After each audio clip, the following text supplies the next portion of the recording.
So that line that I showed you, when you have a scatter plot and it looks like there's a correlation, and then I showed you sort of a best fit line, that was just a guess at a best fit line, and I told you that we would be able to look at the calculator and find an actual best fit line. We can do that, and the best fit line is also called a regression line. It has a couple of names, or the line of best fit, things like that. So if we have, and this is important, if there's a statistically significant correlation, meaning that here's your data and it's all kind of following the same trend, and when we looked at the sample size it was significant. If we have that, then we can go ahead and calculate a best fit line to go with our data. And that calculation will be very exact, and it's better than anything you can do by guesswork.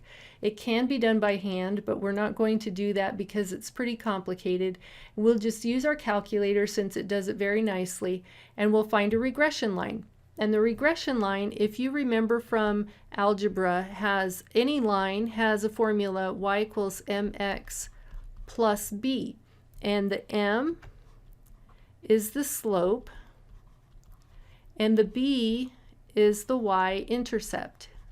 We're not going to go into a lot of detail here other than to say that that helps you find the y-intercept would be a point here on the y-axis, and then the slope is going to tell you how far down in what angle you go from that y-intercept.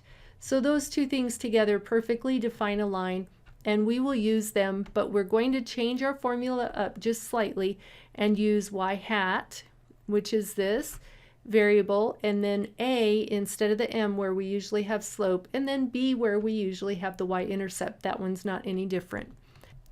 All right, I wrote in the definition for each of the variables in this equation. Y hat is the dependent value. It is the output or the predicted value, where x is the independent value and also considered the input.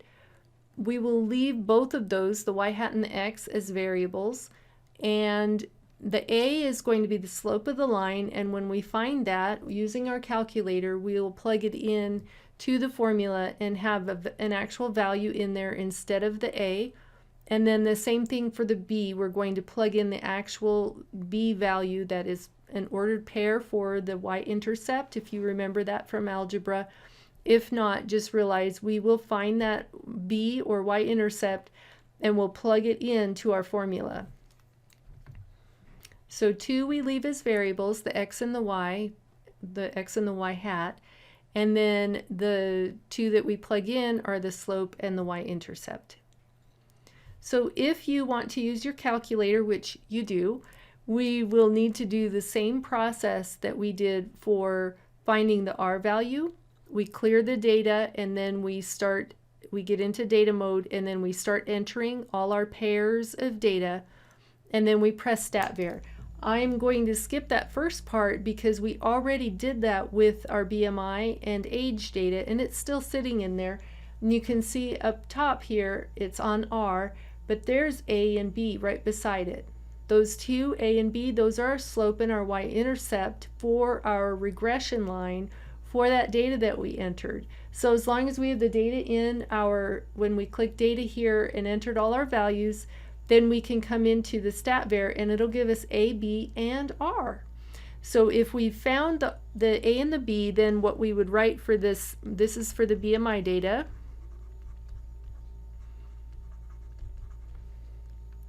Then we would have y hat equals, and this is where I put my A, so I need to scroll over and see what the A value is. It's 4.4732, and then I'll just give it 4 decimal places for right now. And then it's an X, and then let's see what my B is.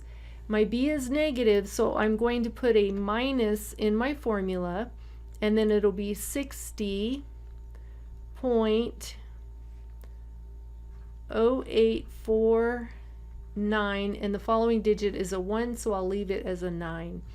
And what this is an equation of that line that shows a small significant or moderately significant positive relationship between BMI and age. And so in this case, we want to write out what each variable stands for. The X is going to be what was in my X column, and that was the BMI. And the Y hat is going to be my approximate